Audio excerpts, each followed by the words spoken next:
today's webinar is delivering value to all project stakeholders by bringing transparency to the commissioning process. My name is Eric Foreman. I'm the CEO of Facility Grid. And with me today, as always, is Alex Kozinets, our Chief Product Officer. Alex will be doing the actual software demo, and Greg Caravello, Senior Vice President of Sales, will be doing a short PowerPoint before Alex takes the keyboard. Good afternoon, everybody. This is Greg Caravello, and want to thank you all for coming today. And just wanted to thank all the folks who are here today that have been attending a number of these sessions, and I've been in contact with you. And again, thanks so much for coming. So just to get started, tell you a little bit about Facility Grid. We can manage any activity. So it's not only commissioning, and this is where we're unique in the world of things. Not only do we manage new construction, not only existing building commissioning, ongoing commissioning. So anything that is associated with new construction, entry of any of your checklists, tests, etc. A wide array of reports available to you. Existing building commissioning, you can start commissioning there, and ongoing commissioning where you already have a base of checklists that you're updating on a regular basis. Another view of what we do is quality control. So Facility Grid is also used in factory acceptance testing, static testing, controls manufacturers, controls companies like to use this for that, and equipment startup. When you get to a site, it'd be nice to know that the piece of equipment was ready for your commissioning, ready for testing, as opposed to going there and finding a tarp over it and nothing's been done. And we hear that a lot, and you know what I'm talking about. And in construction administration, we have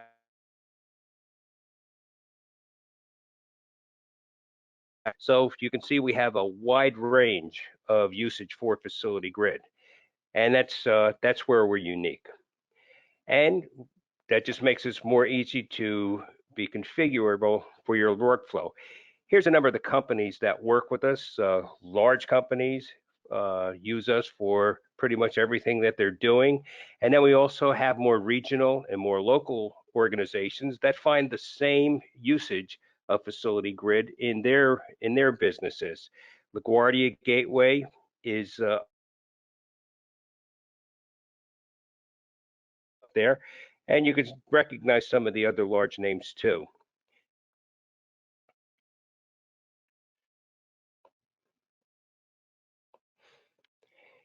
How we deliver value, we reduce overhead.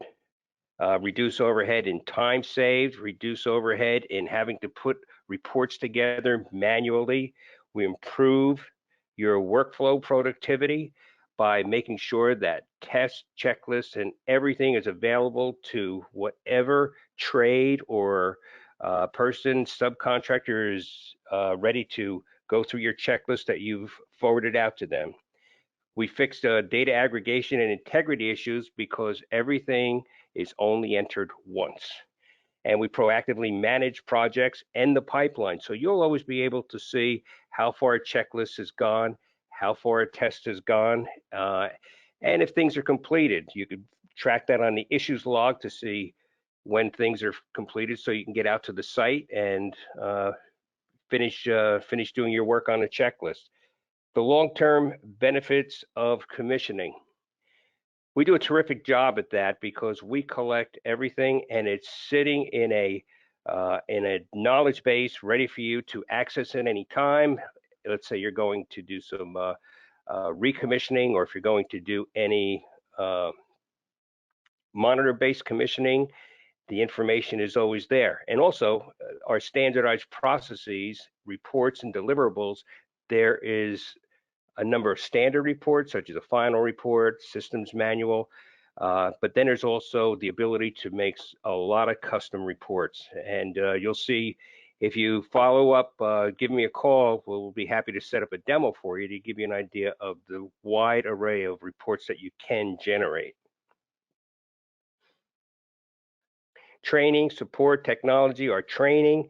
We have comprehensive training. We have a complete library of on-demand courses, and we're always building on that knowledge base. And we find that our customers help us a lot in suggesting the kinds of courses that they would like to see. Also today, and this series of webinars that we're conducting now that Alex is running, this is another good example of the kinds of questions that our customers are asking.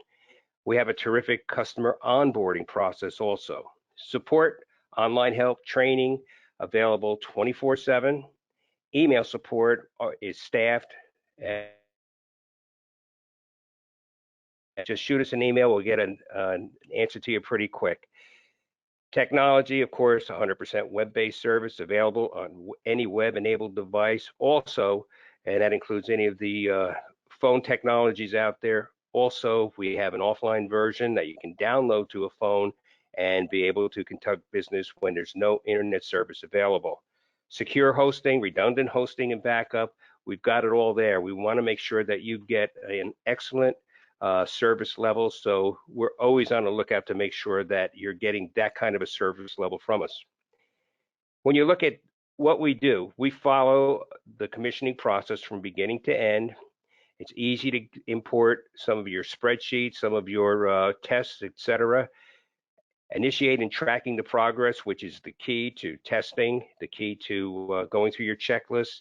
And then that information is all set up so you can see current issue status, notifications to the right people, reports including photographs with issues, and we utilize complementary technologies like PDF markup tools like Bluebeam and Annotate. When you make a change in those tools, it will automatically populate into Facility Grid to make, again, the transposition of the data. You only have to enter it once. That creates efficiency to all the stakeholders, and through custom reports, as I mentioned, the final report, the systems manual, and the data asset reports, which is very important when you're moving forward into lifecycle management through COBE to the model or to incorporate into any CMMS program. We have thousands of projects out there in the field today that use Facility Grid, and it's through our customers that continue to give us great information how to improve our product. You engage the entire community, the entire commissioning team by using the phones for either Android, iOS, Microsoft devices. All of the stakeholders who are involved in the project can also dial into this kind of technology. Quickly, the ROIs for commissioning providers, we find there's a significant overhead reduction, as I said, reduce the data capture time, really eliminate any kind of double entry, reduce the time to create a project status report. They're available to you. You can deliver them in an on-demand or ad hoc way to deliver any kind of report. And also eliminate the time visiting unprepared sites for testing by making sure that your checklist is complete, that you get sign-offs from the person who's involved in setting it up and making it ready for you, and eliminate the manual creation of finished reports. And you know how much time it takes to put a final report together. Significant improvement in the workflow productivity, eliminate errors from transposing data collection, increase the percentage of time commissioning providers spend on high value testing. You're not chasing things around anymore because the information, once it's entered into Facility Grid, it's going to be there and it's going to be accessible by you or whoever's supposed to be looking at that information. And as I said, mobile access for input and accessibility to read anything that's in any area of the system. So you win more business.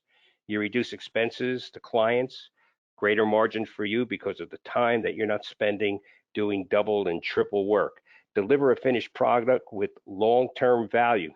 At the end of a project, all the information that you provide to the building owner can be forwarded, that can be imported into a CMMS system. And that's high value. And then a tool that works hand in hand with BIM, and that's important to a lot of our clients also that are in the Autodesk world. Finishing up, just want to thank you again for your time today. And at this point, I will want to turn it back over to Alex. And here's my contact information. Please reach out. I'm happy to answer any questions you may have. And thank you all again. Alex? Thank you, Greg, and hello, everyone. Let's jump into the today's webinar.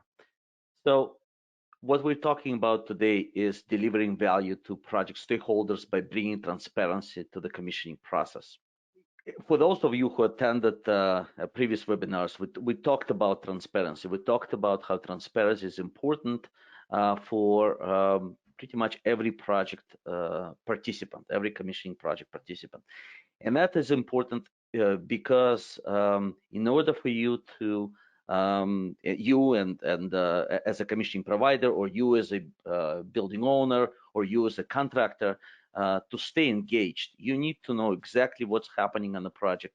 You need to know exactly the status of activities, and with that information, you can always plan, what's coming up ahead. Where things are at. Is there anything behind? What areas you should be concentrating on. So, if you run a commissioning project using spreadsheets, or maybe some Google Notes type of sites, or you really able to maybe create some test scripts, run an issues log. But the problem with that is, kind of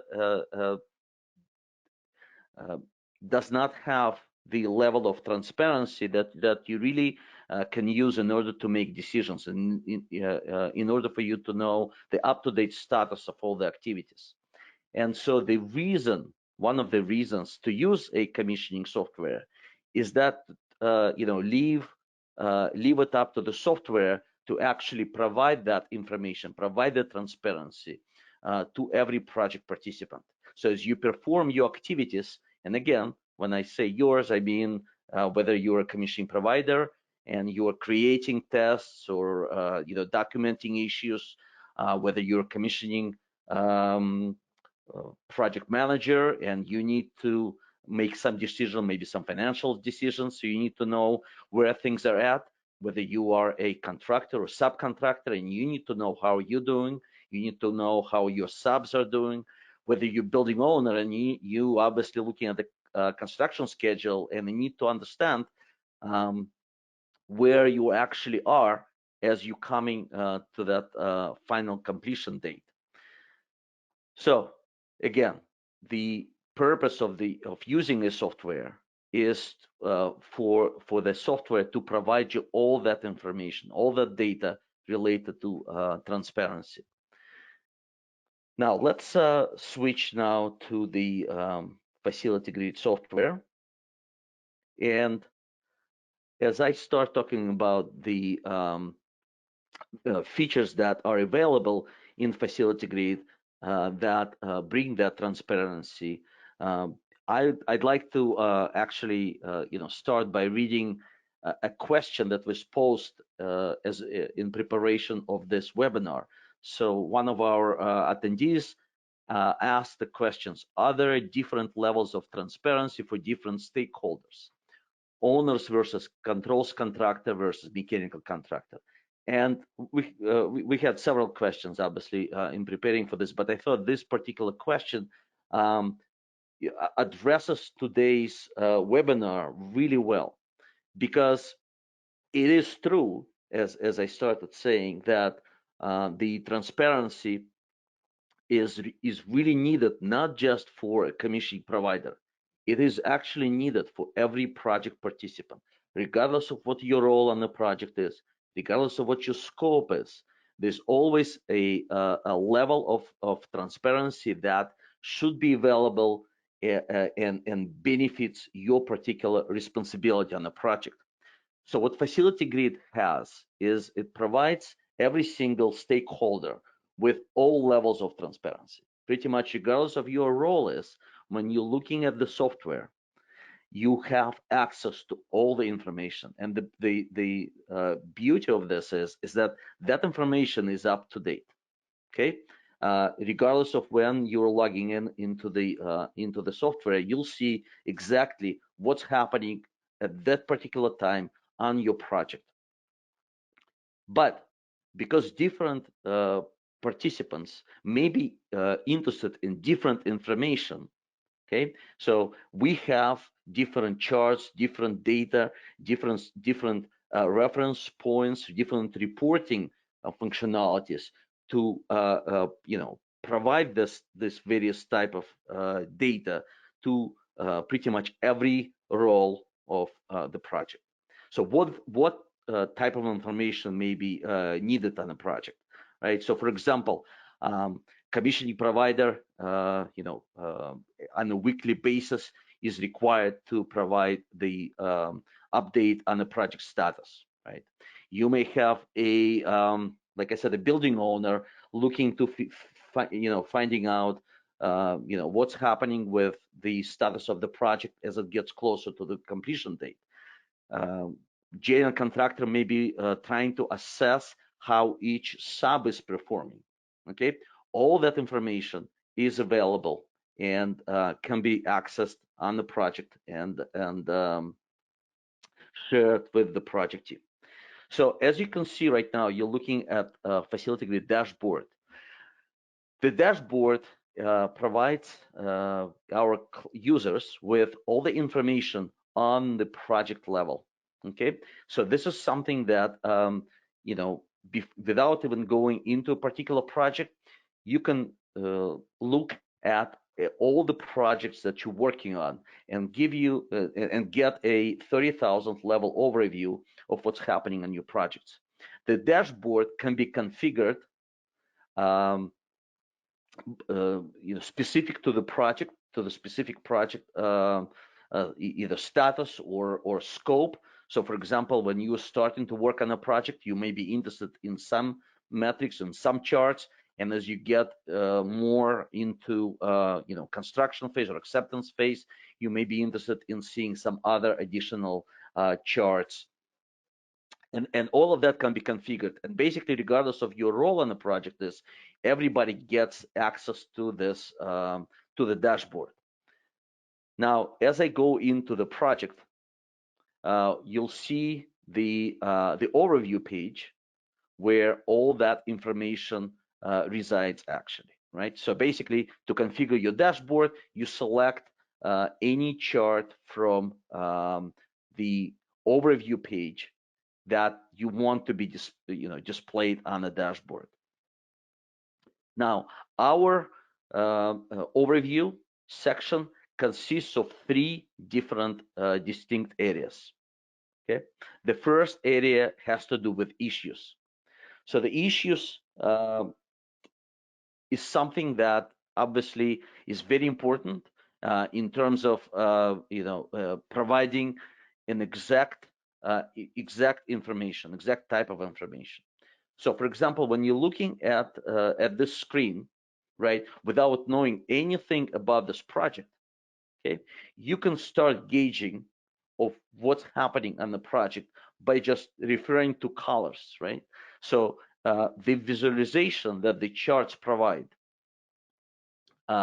they are used to bring the insights of the project to the project participants, right? So if I'm looking at this page and I'm seeing more and more green starting to occur, right? That means good, right? So that means that I'm moving in the right direction if I start seeing more green than red. Okay, if that was to reverse, I obviously making a decision that, okay, well, maybe something is not going in the right direction, and then maybe there's some areas that I need to concentrate on. Okay, so now we have different charts, obviously, here, and showing, breaking the issues into different buckets. So, for example, there's a chart that shows you, issues broken by statuses. There are charts just showing you relationship between the open issues and closed issues. And again, everything is here to get your attention to the areas that you need to concentrate on, right? You can see that if I need to know who is the uh, project participant with the most open issues, okay, here we go. We can see that information right here. Which assets have the most issues. Again, this information is available as well. Now, the goal is that all that information is obviously coming from the issues log, coming from the asset pages, coming from your test scripts. But in order to make it visible and understood by everyone, it gets incorporated into the single page. And again, by using colors, by using these visualization techniques, get your attention to the right place. Now, in addition to showing the status of issues, we also have a chart that provides information on the progress.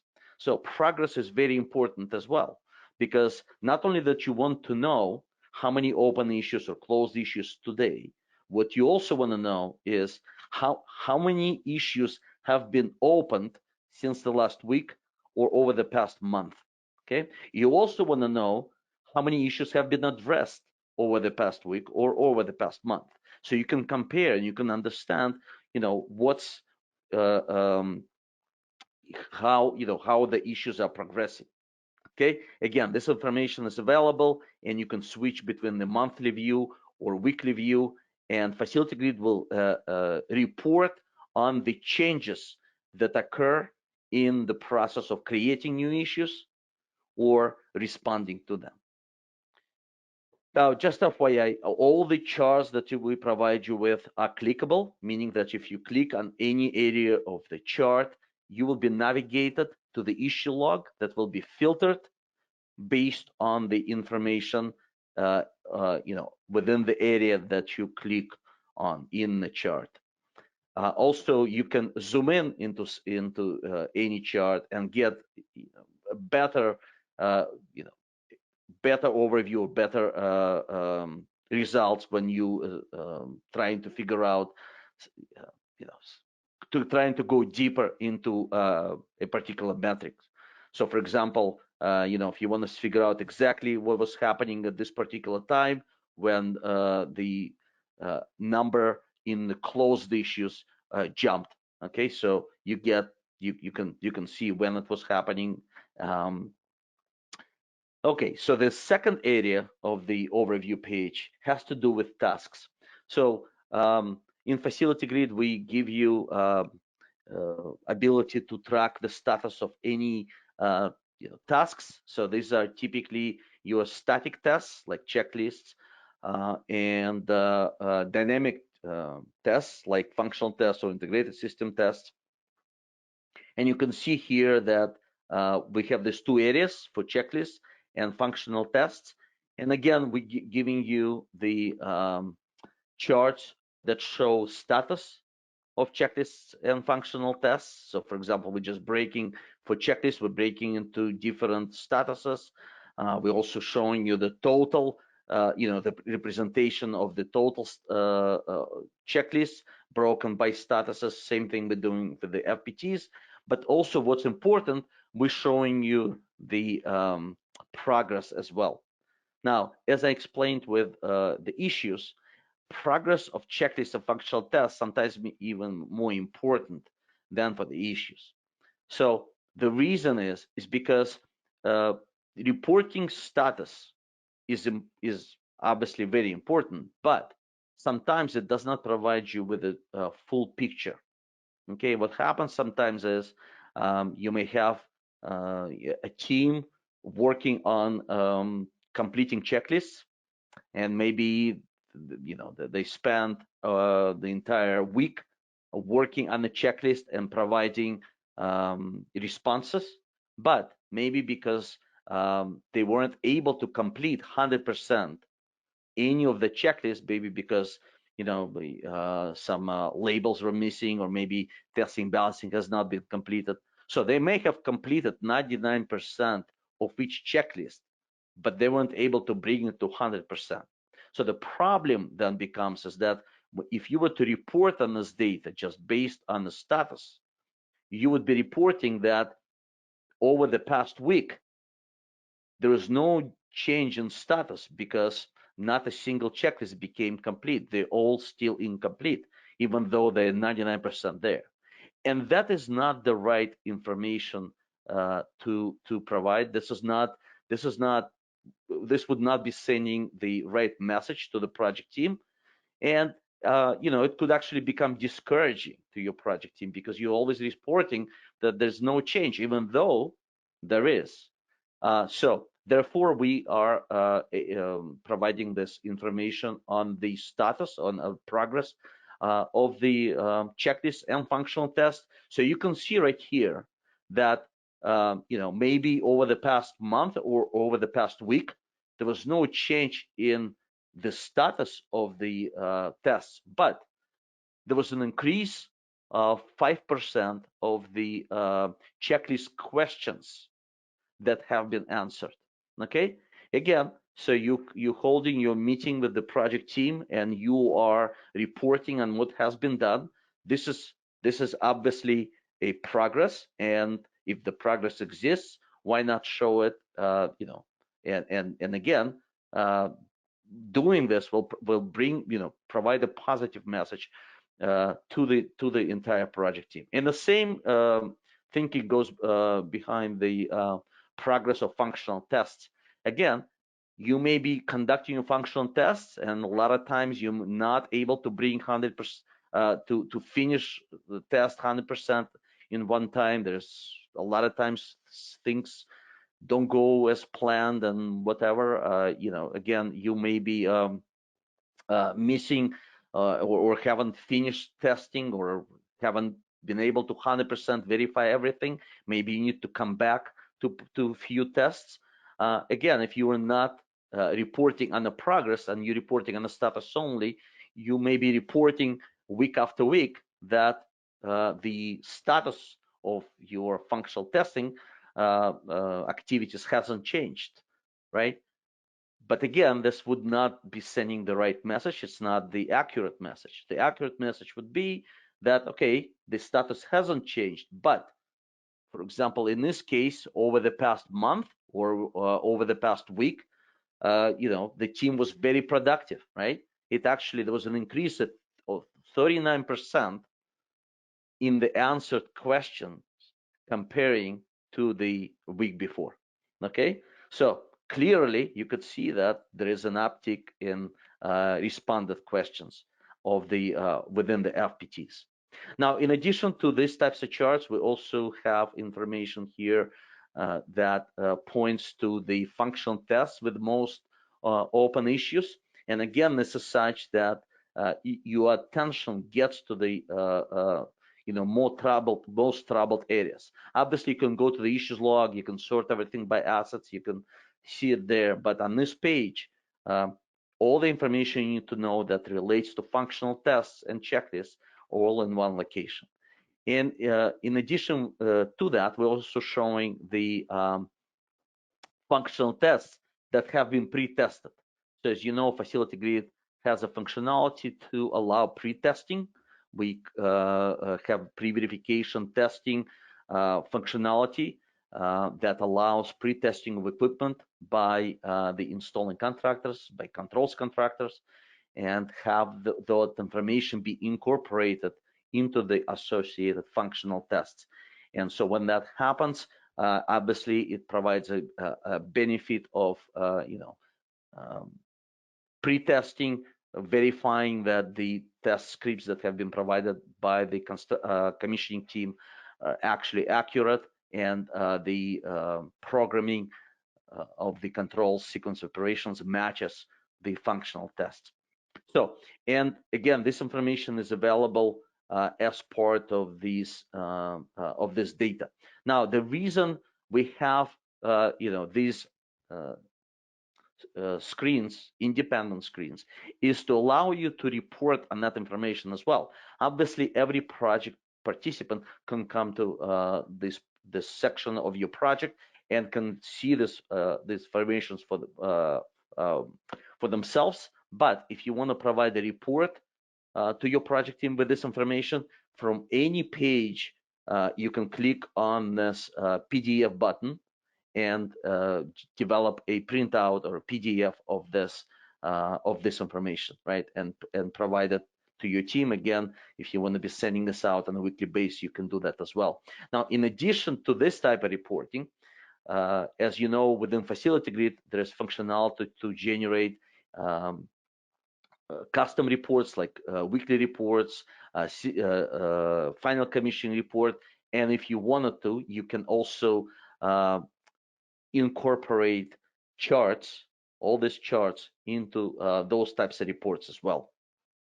Now, in addition to reporting on tests and reporting on the issues, Facility Grid also reports on the activities. So for those of you who've heard my presentations before, you always you hear from me talking about the task-based process that Facility Grid incorporates as a foundation of its structure. The task-based process allows our users to use Facility Grid not just for conducting functional tests and checklists, but basically documenting any project activity. And as you remember from Greg's presentation, Facility Grid is being used by our clients not just a commissioning tool for new building commissioning, existing building commissioning, but it's also being used as a tool to oversee other activities such as QC activity, quality control activities, such as construction administration activities like punch lists. And basically, Facility Grid can be built specific to the requirements of your project. And that is a huge benefit to the software, is being able to structure it specific to the activities, specific to the scope of work of your project, specific to the type of commissioning process that you're performing. Now, the reason we have this task-based process is to be able to perform those activities, but as an additional benefit that comes out of that is because we track the status of all the activities, we can report on that as well. So again, in addition to reporting just the status of checklists, functional tests, and issues, we can also report on the status of every other activity that you may be performing on your project. So as an example, on this project, I have several tasks that my team is involved in, right? So for example, under the design phase of the project, I'm responsible for reviewing all the project requirements, okay? And as I perform that activity, I am going to, maybe I came up with some comments, maybe I marked up some document. I can all document this as part of those tasks, and I can indicate the status of that activity, right? So you can see, again, you may not be familiar with this project. You're obviously looking at this for the first time, but without knowing, without having that information, before looking at this, once you are start going over these tasks and start going over the statuses of the task, you know exactly where the project is at. You know that the part of the commissioning scope was a requirement to develop a commissioning plan. Okay, that has been done. You know that the commissioning team had to develop commissioning specifications. Okay, that has been done. They've developed one section out of 5.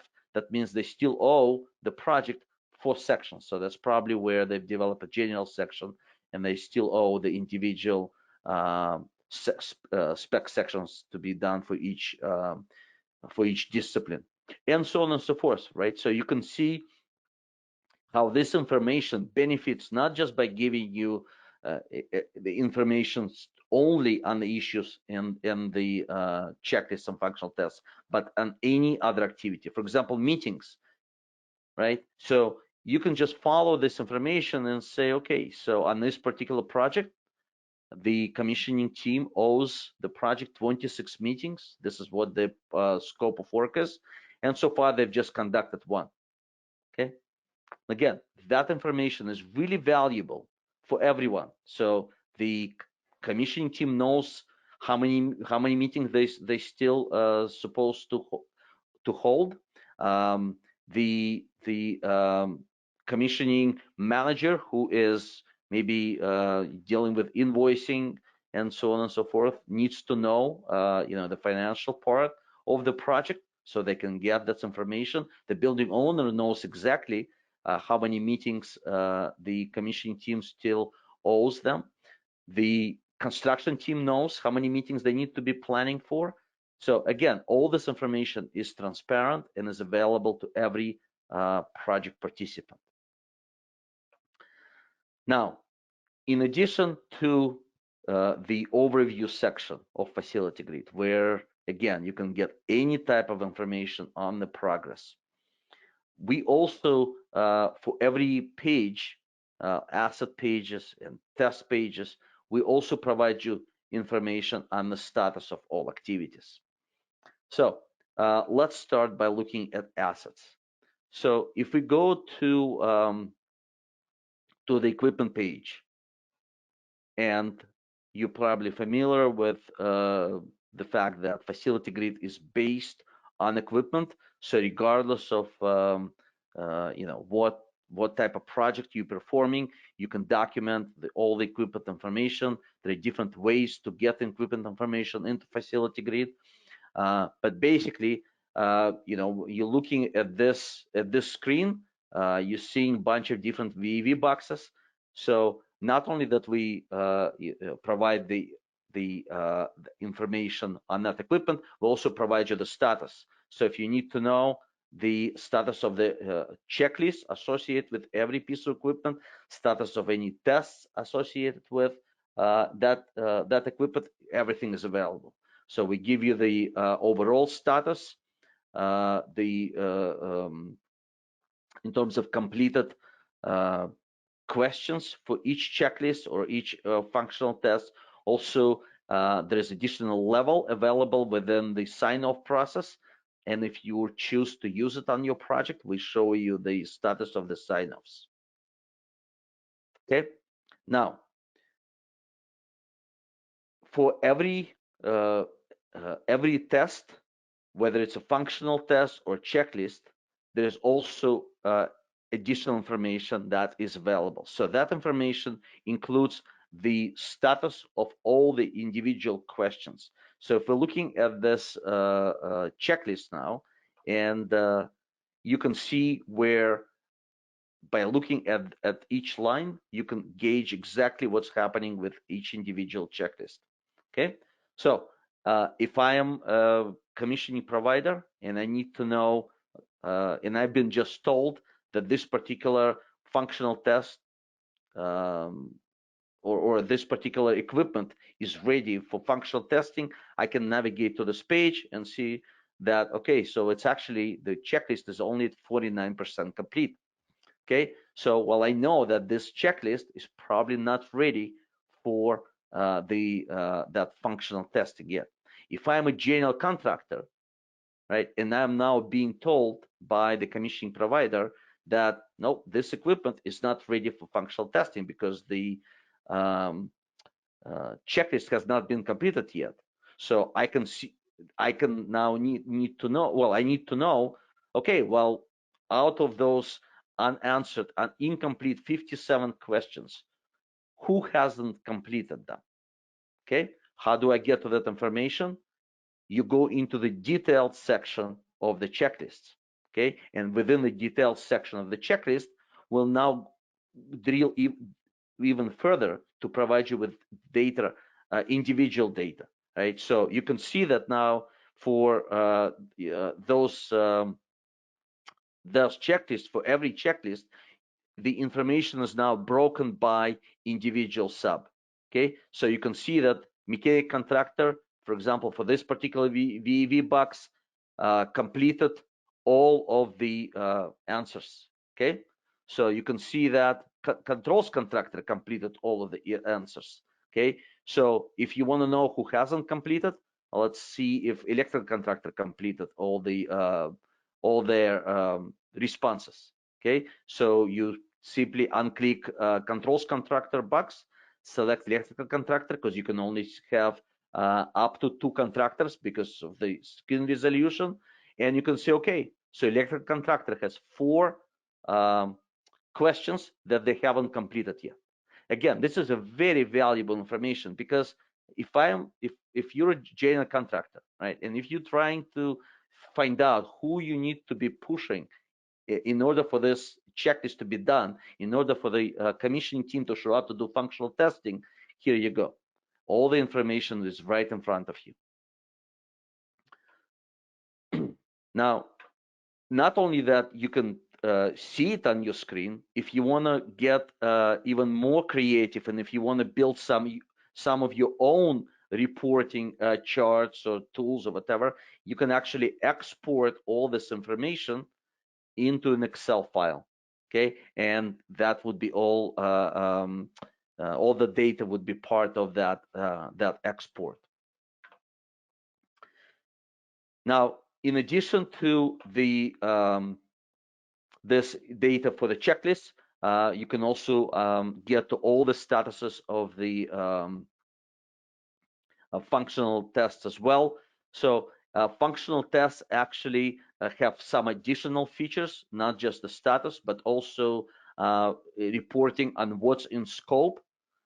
So we have this in scope indication functionality, which can be configured based on specific project requirements. And in addition to that, we're also reporting on pre-verification testing. So as I mentioned to you before, we have the functionality that allows pre-testing of equipment, and once that takes place, we actually reporting. So if you're looking at this piece of equipment, VV-1-24, you can see that this equipment is at 44% complete in terms of the testing at this point. It also tells you that this particular piece of equipment has been pre-tested by the contractors. It tells you how many open issues there are that are associated with this piece of equipment, and also the breakdown of each of the questionnaire, right? So you can see how many open or passed answers, how many failed, and how many incomplete. Okay, again, all that information is available, and you can use it to regardless of your role in the project, but you can use it to get understanding, to get the up-to-date results, up-to-date information. And again, having all that data available does deliver transparency to the project, does deliver transparency to every project participant, and therefore brings value to the entire project team. So thank you for attention. This completes the portion of the webinar, the presentation portion. Yeah, Alex, thank you very much. Transparency equals accountability as well. I just want to reiterate for the manager the commissioning manager out there, or the building owner out there that has all their projects on Facility Grid. Because of these charts, you can very easily ascertain the status of every one of your projects without having to go into the details of the software. So even if you're the building owner, you don't really know how to use Facility Grid, but you can come in, you do have access to this. You can very quickly, assuming all your commissioning providers are using Facility Grid, really see the status of every one of your projects. And if need be, and if you want to, you can drill down and self-serve. So Alex, thanks. That was great. Stay safe, be well, and thank you very much again.